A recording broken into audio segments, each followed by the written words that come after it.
14절에서 20절의 말씀, 오늘 본문에서 성전 파괴의 임박성을 알려줄 유대 땅에 임하게 될 위기 상황을 기술하고 있습니다. 그리고 21절과 23절은 그 위기 상황에서 더욱 기세를 떨치게 될 거짓 그리스도와 거짓 선지자들에 대한 경고가 주어지고 있습니다. 예수님의 적극적인 답변은요, 그러나 너희가 보게 되면, 멸망에 가장한 것이 서지 못할 곳에 선 것을 보게 되면, 보면요, 헬라어로 호탄데 이데테로 이렇게 시작이 되고 있습니다. 이는 이제 이후의 답변이 제자들이 과연 이 성전 파괴가 어느 때에 일어나겠습니까에 대한 성전 파괴의 징조임을 이렇게 분명하게 시사하고 있는 것이죠. 그 징조는 바로 다름이 아니라 멸망에 가정한 것이 서지 못할 곳에 섰을 때 이제 이것이 되는 것입니다. 다니엘서 9장 29절에 보면요, 그가 장차 많은 사람들과 더불어 한 일회 동안의 언약을 굳게 맺고 그가 그 일회의 절반의 제사와 예물을 금지할 것이며 또 포악하여 가정한 것이 날개를 의지하여 설 것이며 또 이미 정한 종말까지 진노가 황폐하게 하는 자들에게 쏟아지라 하였느니라. 그러니까 포악하여 가정한 것이 예배의 처소에, 하나님을 예배하는 처소에 선다. 이거는 이제 분명히 뭐가 잘못된 것이죠. 이 징조를 보게 되면 유대에 있는 자들은 곧바로 행동을 해야 됩니다. 이거 이제 성전 파괴의 때가 임박했다는 확실한 징조이기 때문에 산으로 도망하라. 유대에 있는 사람들에게 산으로 도망하라는 말은요, 유다 지방 자체가 다 산악지대입니다. 그래서 이렇게 똑같은 동의 반복으로 이렇게 가주될 수가 있는데, 견고한 도성으로 도피하는 것에 대한 그런 경고로 보면 됩니다. 이 산들은 전형적인 도피처, 우리가 산으로 도망한다는 말은 이제 도피하는 장소로서 이렇게 표현을 하고 있는데요. 그래서 너희가 도망할 수 있는 대로 안전한 곳으로 이렇게 빨리 자리를 떠나는 것입니다. 그렇다면 멸망하게 한 가정한 것이 서지 못할 곳에 서는 사건과 관련된 게 역사적으로 어떻게 있었는가, 이 두 가지 정도가 주목해 볼 만한 일입니다. 첫 번째는 AD 70년 티투스가 예루살렘을 함락합니다. 장군들과 함께 들어가서 성전의 처소에 들어갔어요. 성소를 더럽혀요. 이방인은 감히 여인들의 뜰에도 접근을 못하게 되어 있습니다. 유대의 그거에 보면 하물며 성소에는 들어올 수도 없고요, 지성소는 들어오면 되는 곳이 아닙니다. 근데 로마의 군인들이 군기를 들고 성전뜰에 들어가 동편 문 맞은편에 세우고 그 앞에 제사를 드려요. 하나님께 제사 드리는 것이겠습니까? 그들이 이방 신들에게 드릴 제사를 여호와의 성전에서 지금 드리고 있는 장면입니다. 그야말로 어떻게 보면 멸망에 가정한 것이 서지 못할 곳에 서는 그런 징조가 될 수 있겠지요. 하지만 이것은 인상적인 사건이기는 해도 이 성전 파괴의 징조로는 적절하지 않습니다. 왜냐하면 예루살렘이 이미 점령당한 상황에서 어떻게 유대의 백성들이 도망을 가겠습니까? 군인들이 다 지키고 있는데, 이미 식민지가 다 되었는데요. 그리고 이미 전쟁이 지나간 상황에도 도망할 이유도 없습니다. 그렇다면 이제 우리는 두 번째 사건을 주목해 볼 수 있습니다. AD 67년과 68년에 보면 그 겨울에 기스칼라에 의한 그 지도자의 열심당원들이 이제 성전을 마지막으로 지키기 위해서 자신들의 본부로 성전을 삼고 있습니다. 근데 그 상황에서 판니라는 사람을 놀림감 대제사장으로 세우는 거죠. 그러니까 사실 대제사장은 여호와의 기름을 부음 받은 자고 하나님의 소명을 받은 사람이 그야말로 죄를 사하는 그 일을 하는 것인데, 이 열심당원들이 놀림감으로 성전에서 이렇게 장난을 치는 거죠. 거룩한 성전을 자기들의 놀이터로 만들어가지고 놀림감으로 대제사장을 세워놓고 조롱하듯이 하나님께 제사를 한번 드려봐, 우리 제사놀이 한번 해보자, 이런 거예요. 그리고 성전 경내에서 난폭한 행동과 싸움을 벌이고 있습니다. 이 사건이 베스파시아누스가 68년 초에 유대 지역 전면에 그 전면전을 펼치기 바로 앞서 일어났던 것을 보게 되죠. 예배가 없어지고 예배를 가지고 놀이하는, 장난치는, 멸망에 가정한 것이 서지 못할 곳에 선 것입니다. 하나님께 드릴 예배가 없어졌어요. 이것이 바로 성전 파괴의 징조라는, 이런 곳에서 더 이상 어떻게 하나님 예배 받으시겠는가. 이방인들이 와서 점령한 그게 아니라 유대의 열심 당원들이 그렇게 했었다는 것입니다. 이것이 바로 그리스도인들이 피난을 위한 징조로서, 그러니까 아직 전면전이 펼쳐지기 전에 마지막 도망할 수 있는 기회, 그것이 이 경고가 되는 것입니다. 그 도망하는 주체는 예루살렘이 아니라 유대에 있는 모든 그리스도인들이라고 이야기합니다. 누가복음 21장 21절에 보면 그때에 유대에 있는 자들은 산으로 도망할 것이며 성내에 있는 자들은 나갈 것이며 촌에 있는 자들은 그리로 들어가지 말지어다. 구약에서 이 산은 멸망 상황의 피난의 장소로 언급이 됩니다. 그들이 직면하게 될 위기 상황은 너무나 급박한 것이기 때문에 아무것도 지체함이 없어야 합니다. 다양한 예를 들면서 그 급박성을 부각시키는데요. 또한 임신한 상태나 젖을 먹이는 상태, 겨울의 상황들은 피난하기에 불편하고 그들의 몸을 더디게 할 것입니다.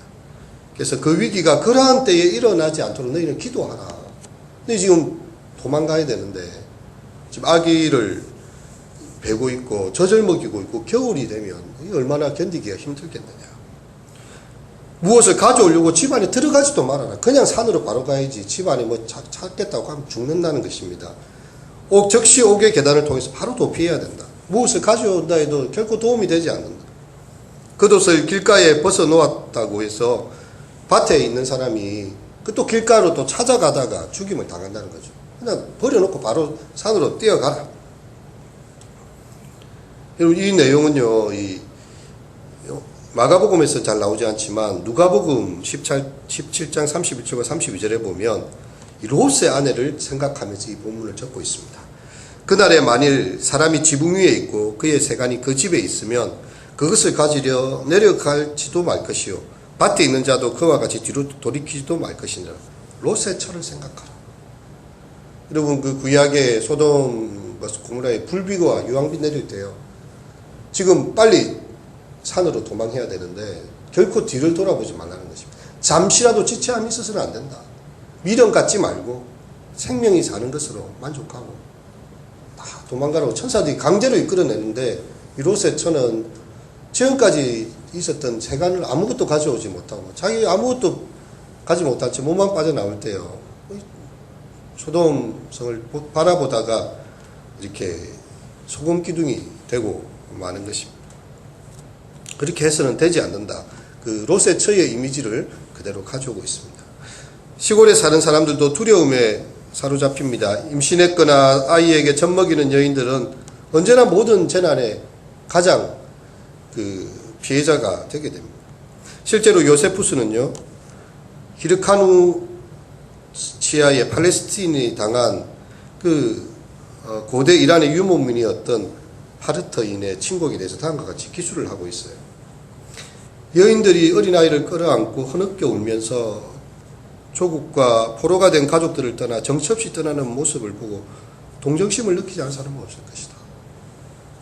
전쟁의 공격에 대한 경험이 마지막 때의 끔찍한 일을 이렇게 보여주는 그런 일에 적용이 되고 있는 것이죠.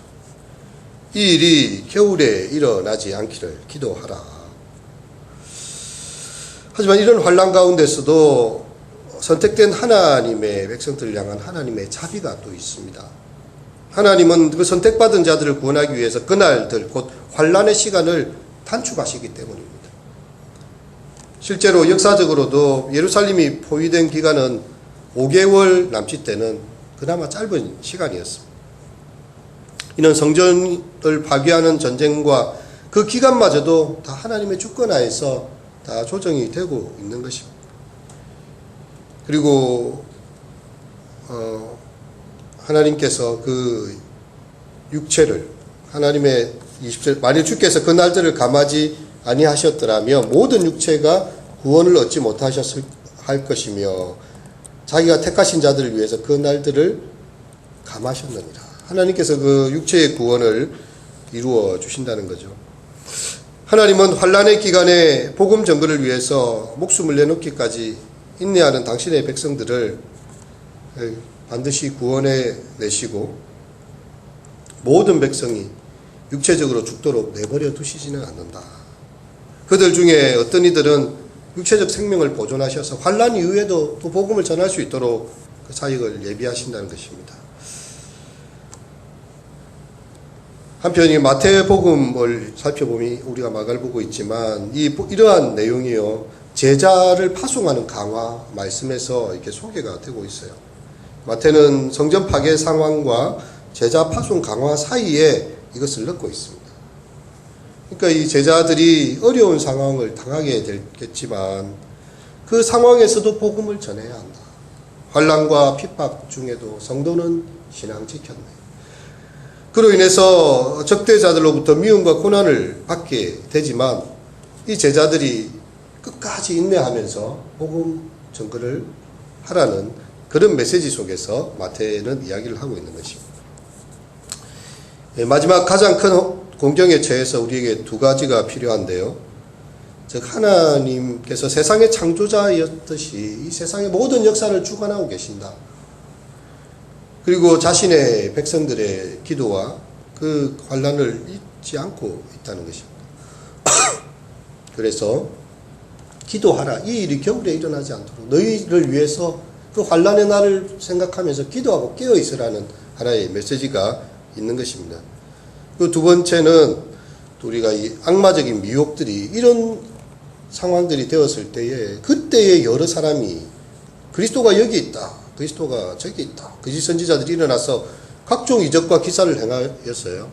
믿는 자들의 믿음을 그렇게 미혹해 하고 할 수만 있으면 택하신 자들이라도 미혹하려 하여서 그들의 신앙을 떨어뜨린다는 것입니다. 그것에 미혹되지 말고 끝까지 이 예수 그리스도의 복음에 올바르게 서 있어라는 말입니다. 복음이 먼저 만국에 전파된 이후에 끝이 올 것이다. 우리가 13장의 앞에 전문맥에서 읽었는데요. 특별히 고난을 언급한 구절 사이에 이 복음 전파의 필연성을 언급하는 것이 바로 우리가 마지막 때를 기다리는 모든 성도의 사명이 이 고난을 무릅쓰고라도 끝까지 만국에 복음이 전거되는 일에 우리의 삶을 살아야 하는 것입니다. 여러분, 우리 주변에 아직도 복음을 들어보지 못한 자들이 얼마나 많지 않습니까? 또 우리의 주변에 여러 가지 이적과 기사로 미혹하는 거짓 지도자들이 그렇게 많이 있습니다. 조심하면서 우리가 믿음 가운데서 주님의 그 마지막 때를 준비하면서 기도하고 우리의 믿음을 끝까지 지켜나가는 그런 귀한 은혜가 있으시기를 바랍니다.